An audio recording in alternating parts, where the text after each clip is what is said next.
La Nochebuena del poeta Pedro Antonio de Alarcón. En un rincón hermoso de Andalucía, hay un valle risueño. Dios lo bendiga. Que en ese valle tengo amigos, amores, hermanos, padres. Hace muchos años, como que yo tenía 7, que, al obscurecer de un día de invierno, y después de rezar las 3 avemarías al toque de oraciones, me dijo mi padre con voz solemne: Pedro, esta noche no te acostarás a la misma hora que las gallinas. Ya eres grande, y debes cenar con tus padres y con tus hermanos mayores. Esta noche es Nochebuena. Nunca olvidaré el regocijo con que escuché tales palabras. Yo me acostaría tarde. Dirigí una mirada de desprecio a aquellos de mis hermanos que eran más pequeños que yo, y me puse a discurrir el modo de contar en la escuela, después del Día de Reyes, aquella primera aventura, aquella primera calaverada, aquella primera disipación de mi vida. Eran ya HS animas, como se dice en mi pueblo. En mi pueblo, a 90 leguas de Madrid, a 1000 leguas del mundo, en un pliegue de Sierra Nevada. Aún me parece veros, padres y hermanos. Un enorme tronco de encina chisporroteaba en medio del hogar, la negra y ancha campana de la chimenea nos cobijaba. En los rinconeles estaban mis 2 abuelas, que aquella noche se quedaban en nuestra casa a presidir la ceremonia de familia. Enseguida se hallaban mis padres, luego nosotros, y entre nosotros, los criados. Porque en aquella fiesta todos representábamos la casa, y a todos debía calentamos un mismo fuego. Recuerdo, sí, que los criados estaban de pie y las criadas acurrucadas o de rodillas, su respetuosa humildad les vedaba ocupar asiento. Los gatos dormían en el centro del círculo, con la rabadilla vuelta a la lumbre. Algunos copos de nieve caían por el cañón de la chimenea, por aquel camino de los duendes. Y el viento silbaba a lo lejos, hablándonos de los ausentes, de los pobres, de los caminantes. Mi padre y mi hermana mayor tocaban el arpa, y yo los acompañaba, a pesar suyo, con una gran zambomba, que había fabricado aquella tarde con un cántaro roto. ¿Conocéis la canción de los aguinaldos, la que se canta en los pueblos que caen al oriente del Mzdasem? Pues a esa música se redujo nuestro concierto. Las criadas se encargaron de la parte vocal, y cantaron coplas como la siguiente: esta noche es Nochebuena, y mañana, Navidad, saca la bota, María, que me voy a emborrachar. El patio, y de ver el nacimiento que habíamos puesto los muchachos en la torre. De pronto, en medio de aquella alegría, llegó a mis oídos esta copla, cantada por mi abuela paterna: a Nochebuena se viene, a Nochebuena se va y nosotros nos iremos y no volveremos más. A pesar de mis pocos años, esta copla me heló el corazón. Y era que se habían desplegado súbitamente ante mis ojos todos los horizontes melancólicos de la vida. Fue aquel un rapto de intuición imprecupia de mi edad, fue milagroso presentimiento, fue un anuncio de los inefables tedios de la poesía, fue mi primera inspiración. Ello es que vi con una lucidez maravillosa el fatal destino de las 3 generaciones allí juntas, y que constituían mi familia. Ello es que mis abuelas, mis padres y mis hermanos me parecieron un ejército en marcha, cuya vanguardia entraba ya en la tumba, mientras que la ataguardia no había acabado de salir de la cuna. Y aquellas 3 generaciones componían un siglo. Y todos los siglos habrían sido iguales. Y el nuestro desaparecería como los otros, y como todos los que vinieran después. La Nochebuena se viene, la Nochebuena se va. Tal es la implacable monotonía del tiempo, el péndulo que oscila en el espacio, la indiferente repetición de los hechos, contrastando con nuestros leves años de peregrinación por la tierra. Y nosotros nos iremos y no volveremos más, y concepto horrible, sentencia cruel, cuya claridad terminante fue para mí como el primer aviso que me deba la muerte, como el primer gesto que me hacía desde la penumbra del porvenir. Entonces desfilaron ante mis ojos 1000 noches buenas pasadas, 1000 hogares apagados, 1000 familias que habían cenado juntas y que ya no existían, otros niños, otras alegrías, otros cantos perdidos para siempre. Los amares de mis abuelas, sus trajes abolidos, su remota juventud, los recuerdos que les asaltarían en aquel momento, la infancia de mis padres, la primera Nochebuena de mi familia, todas aquellas dichas de mi casa anteriores a mis 7 años. Y luego adiviné, y desfilaron también ante mis ojos, 1000 noches juntas más, que vendrían periódicamente, robándonos vida y esperanza, alegrías futuras, en que no tendríamos parte todos los allí presentes, mis hermanos, que se esparcirían por la tierra, nuestros padres, que, naturalmente, morirían antes que nosotros, solos en la vida, El siglo XIX sustituido por el siglo XX, aquellas brasas hechas ceniza, mi juventud evaporada, mi ancianidad, mi sepultura, mi memoria póstuma, el olvido de mí, la indiferencia, la ingratitud con que mis nietos vivirían de mi sangre, reirían y gozarían, cuando los gusanos profanaran en mi cabeza el lugar en que entonces concebía todos aquellos pensamientos. Un río de lágrimas brotó de mis ojos. Se me preguntó por qué lloraba, y, como yo mismo no lo sabía, como no podía discernirlo claramente, como de manera alguna hubiera podido explicarlo, interpretóse que tenía sueño y se me mandó acostar. Lloré, pues, de nuevo con este motivo, y corrieron juntas, por consiguiente, mis primeras lágrimas filosóficas y mis últimas lágrimas pueriles, pudiendo hoy asegurar que aquella noche de insomnio, en que oí desde la cama el gozoso ruido de una cena a que yo no asistía por ser demasiado niño, según se creyó entonces, o por ser ya demasiado hombre, según deduzco yo ahora, fue una de las más amargas de mi vida. Debí al cabo de dormirme, pues no recuerdo si quedaron o no en conversación la misa del gallo, la de los pastores y el sorbete proyectado. ¿Dónde está mi niñez? Paréxeme que acabo de contar un sueño. ¿Y qué diablo? Ancha es Castilla. Mi abuela paterna, la que cantó la copla, murió hace ya mucho tiempo. En cambio, mis hermanos se casan y tienen hijos. El arpa de mi padre rueda entre los muebles viejos, rota y descordada. Yo no ceno en mi casa hace algunas noches buenas. Mi pueblo ha desaparecido en el océano de mi vida, como islote que se deja atrás el navegante. Yo no soy ya aquel Pedro, aquel niño, aquel foco de ignorancia, de curiosidad y de angustia que penetraba temblando en la existencia. Yo soy ya J nada menos que un hombre, un habitante de Madrid, que se arrellana cómodamente en la vida, y se engríe de su amplia independencia, corno soltero, como novelista. Como voluntario de la orfandad que soy, con patillas, deudas, amores y tratamiento de usted. Cuando comparo mi actual libertad, mi ancho vivir, el inmenso teatro de mis operaciones, mi temprana experiencia, mi alma descubierta y templada como piano en noche de concierto, mis atrevimientos, mis ambiciones y mis desdenes, con aquel rapazuelo que tocaba Hazambomba hace 15 años en mi rincón de Andalucía, sonrióme por fuera, y hasta lanzo una carcajada, que considero de muy buen tono, mientras que mi solitario corazón destila en su lóbrega caverna, procurando que no la vea nadie, una lágrima pura de infinita melancolía. Los forasteros nos damos cuenta esta noche y por la primera vez en todo el año conocemos que ni el café, ni el teatro, ni el casino, ni la fonda, ni la tertulia son nuestra casa. Es más, conocemos que nuestra casa no es nuestra casa. La casa, aquella mansión tan sagrada para el patriarca antiguo, para el ciudadano romano, para el señor feudal, para el árabe, la casa, arca santa de los penates, templo de la hospitalidad, tronco de la raza, altar de ja familia.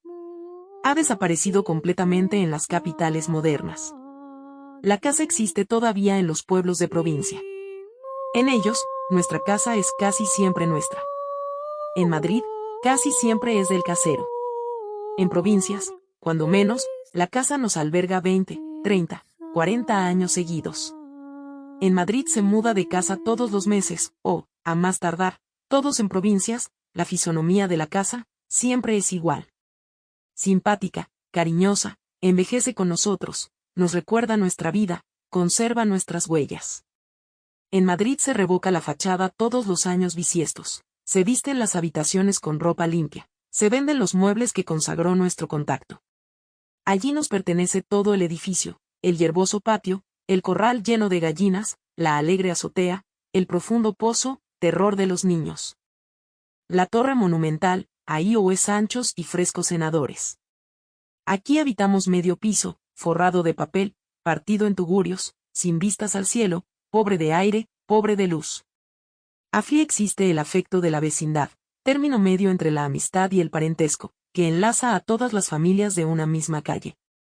Aquí no conocemos al que hace ruido sobre nuestro techo, ni al que se muere detrás del tabique de nuestra alcoba, y cuyo estertor nos quita el sueño. En provincias todo es recuerdos, todo amor local, en un lado, la habitación donde nacimos, en otro, la en que murió nuestro hermano, por una parte, la pieza sin muebles en que jugábamos cuando niños, por otra, el gabinete en que hicimos los primeros versos, y en un sitio dado, en la cornisa de una columna, en un artesonado antiguo, el nido de golondrinas, al cual vienen todos los años 2 fieles esposos, 2 pájaros de África, a criar una nueva prole. En Madrid se desconoce todo esto. ¿Y la chimenea? ¿Y el hogar?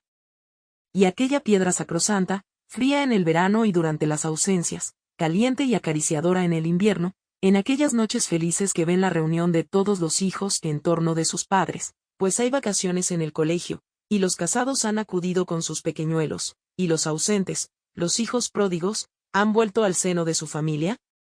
¿Y ese hogar? Decime, ¿dónde está ese hogar en las casas de la corte? ¿Será un hogar acaso la chimenea francesa, fábrica de bronce, mármol o hierro, que se vende en públicos bazares, y hasta se alquila, en caso necesario? La chimenea francesa. He aquí el símbolo de una familia cortesana.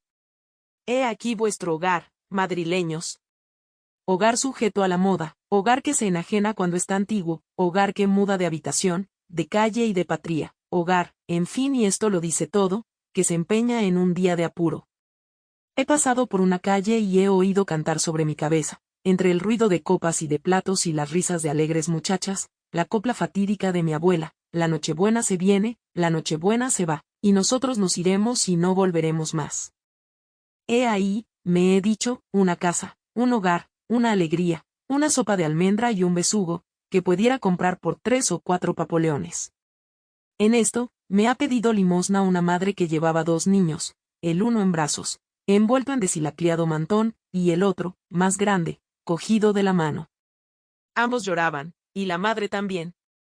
No sé cómo he venido a parar a este café, donde oigo sonar las 12 de la noche, la hora del nacimiento. Aquí solo, aunque bulle a mí y alrededor mucha gente, he dado en analizar la vida que llevo desde que abandoné mi casa paterna, y me ha horrorizado por primera vez esta penosa lucha del poeta en Madrid, lucha en que sacrifica a una vana ambición tanta paz, tantos afectos. Y he visto a los vates del siglo XIX convertidos en gacetilleros, a la musa, con las tijeras en la mano despedazando sueltos, a los que en otros siglos hubieran cantado la epopeya de la patria, surcir hoy artículos de fondo, para rehabilitar un partido político, y ganar 50 duros mensuales. Pobres hijos de Dios. Pobres poetas. Dice Antonio Trueba, a quien dedico este artículo: hallo tantas espinas en mi jornada. Que el corazón me duele el alma. He aquí mi Nochebuena del presente, mi Nochebuena de hoy. Luego he tomado otra vez la vista a las noches buenas de mi pasado, y, atravesando la distancia con el pensamiento, he visto a mi familia, que en esta hora patética me echará de menos, a mi madre, estremeciéndose cada vez que gime el viento en el cañón de la chimenea, como si aquel gemido pudiese ser el último de mi vida, a unos diciendo, tal año estaba aquí. A otros, ¿dónde estará ahora? ¡Ay, no puedo más! Yo os saludo a todos con el alma, queridos míos. Sí, yo soy un ingrato, un ambicioso, un mal hermano, un mal hijo. Pero, ay, otra vez, y ay, 100.000 veces. Yo siento en mí una fuerza sobrenatural que me lleva hacia adelante y que me dice, tú serás. Voz de maldición que estoy oyendo, desde que yacía en la cuna. ¿Y qué he de ser yo, desdichado? ¿Qué he de ser? Y nosotros nos iremos y no volveremos más. Ah. Yo no quiero irme, yo quiero volver, inmolo demasiado en la contienda para no salir victorioso. Triunfaré en la vida y triunfaré de la muerte. ¿No ha de tener recompensa esta infinita angustia de mi alma? Es muy tarde. Ea copla de la difunta sigue revoloteando sobre mi cabeza, y a Nochebuena se viene. Y sí, vendrán otras noches buenas, me he dicho, reparando en mis pocos años. Y he pensado en las noches buenas de mi porvenir. Y he empezado a formar castillos en el aire. Y me he visto en el seno de una familia venidera, en el segundo crepúsculo de la vida, cuando ya son frutos las flores del amor. Ya se había calmado esta tempestad de amor y lágrimas en que zozobro, y mi cabeza reposaba tranquila en el regazo de la paciencia, ceñida con las flores melancólicas de los últimos y verdaderos amores. Yo era ya un esposo, un padre, el jefe de una casa, de una familia. El fuego de un hogar desconocido ha brillado a lo lejos, y a su vacilante luz he visto a unos seres extraños que me han hecho palpitar de orgullo. Eran mis hijos. Entonces he llorado. Y he cerrado los ojos para seguir viendo aquella claridad rojiza, aquella profética aparición, aquellos seres que no han nacido. La tumba estaba ya muy próxima. Mis cabellos blanqueaban. ¿Pero qué importaba ya? ¿No dejaba la mitad de mi alma en la madre de mis hijos? ¿No dejaba la mitad de mi vida en aquellos hijos de mi amor? ¡Ay! En vano quise reconocer a la esposa que compartía allí conmigo el anochecer de la existencia. La futura compañera que Dios me tenga destinada, esa desconocida de mi porvenir, me volvía la espalda en aquel momento. No, no la veía. Quise buscar un reflejo de sus facciones en el rostro de nuestros hijos, y el hogar empezó a apagarse. Y cuando se apagó completamente, yo seguía viéndolo. Era que sentía su calor dentro de mi alma. Entonces murmuré por última vez, la Nochebuena se va. Y me quedé dormido. Quizá muerto. Cuando desperté, se había ido ya la Nochebuena. Era el primer día de Pascua. 1855. La Nochebuena se viene, la Nochebuena se va. Y nosotros nos iremos y no volveremos más. Fin del cuento. Gracias por llegar al final. Si te ha gustado, comenta, dale dedito arriba, comparte y activa la campanita de las notificaciones. Si tienes sugerencias, son bienvenidas. Nos ayudan a brindarle mejores publicaciones y nuestro equipo contesta con gusto los comentarios. Con María Madre, como reina protectora y abogada nuestra. Dios te bendiga.